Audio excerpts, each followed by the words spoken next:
And I was working with myself a lot, which was, that's a lot of me to be hanging out with. Oh my God, you're making me like want to get my fringe back. It looks amazing. Things. Last time I did it, I was like, I will never do it again. And then I see you and I'm like, I went full bang and I can't go back. They say you go full bang, you can't go back. I know, it looks so good.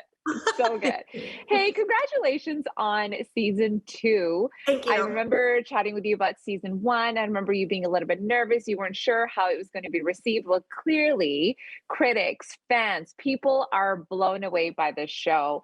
And now going into season 2, how are you feeling that the standard has 100 times worse, if you must know.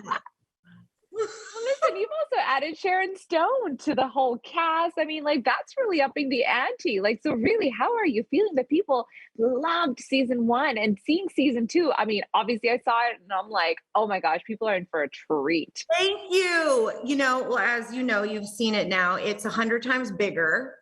We went bigger in every aspect. I play 300 Cassies. So you're seeing a lot of me. Sharon Stone is with us,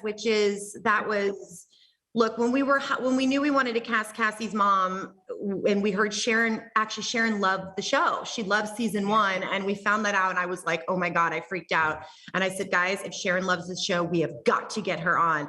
And we worked it out and all of a sudden she was in front of me and I was just, I couldn't believe I was working with her. It was the wild, it felt like an outer body experience. Yeah. And I love what you just sort of added. We see so many different versions of Cassie and really, season 1, we're really getting to know her, but I feel like we're just like all of a sudden dive into so many different dynamics of Cassie. So what can people expect there? Yeah. So season 1, as you know, we had the Mind Palace and that's where we met Dead Alex. And we were like, okay, we obviously can't recreate that, but that was a very special part of our show that we call it the Mind Palace. So we're like, what we were going to do this year, the writers brought me the idea. Steve Yockey was like, well, what if she meets herself? And I'm like, well, what does that mean? And it's basically her coming against all these different personalities and these parts of herself that she hates. And I was like, yeah, but what does that mean for me? What am I doing? How do we do that?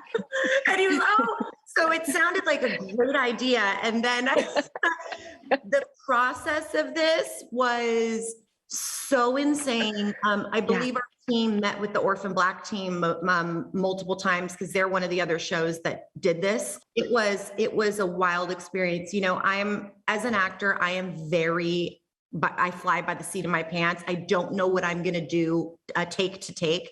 And shooting like this with the multiples, I had to be very exact. So it was a very different experience for me. And I was working with myself a lot, which was, that's a lot of me to be hanging out with. I wouldn't mind that. Yeah. A lot of Kaleys, let me tell you. Congratulations again. Lastly, I will just say this, because I know I have to wrap.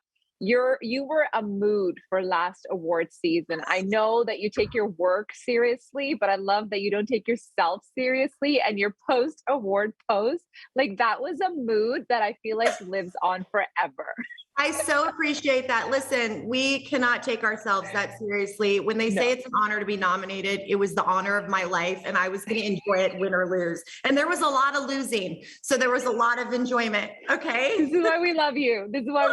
Thank you so much for your time. Thanks, everyone.